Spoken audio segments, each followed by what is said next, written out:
Ni takribani miaka 30 tangu ufanyike utafiti wa pamoja wa wingi na mtawanyiko wa mazao ya uvuvi katika ziwa Tanganyika.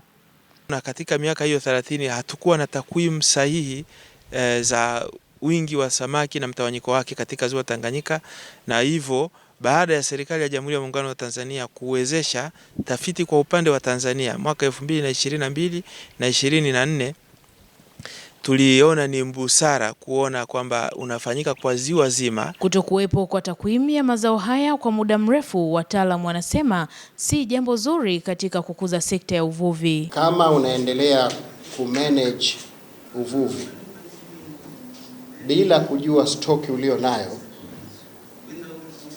in other language, sijui nisemeje, lakini ni kama vile unalinda kitu ulichokuwa hujui unalinda nini.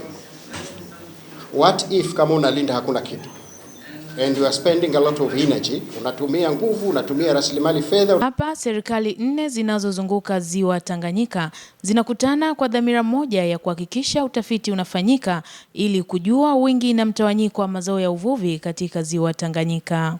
Ili kukuza na kuboresha sekta hii, hapa msisitizo unatolewa na Naibu Katibu Mkuu wa Wizara ya Mifugo na Uvuvi, Dr. Edwin Mhede, utafiti ufanyike kila baada ya miaka 2. Au ni maelekezo ya serikali ya Tanzania na ushauri kwa serikali nyingine, lakini maelekezo kwa LTA na wadau wote kwamba tutengeneze mjengeko wa takwimu ambazo zitapatikana kila muda usiozidi miaka 2. Wenyewe wanaita ni longitudinal au panel data. Lengo ni kujenga takwimu hizo ambazo zitakuwa zinafanyiwa mapitio na kufuatilia mabadiliko kila baada ya muda. Utafiti huu unaelezwa utakapokamilika utaleta mapinduzi katika sekta ya uvuvi.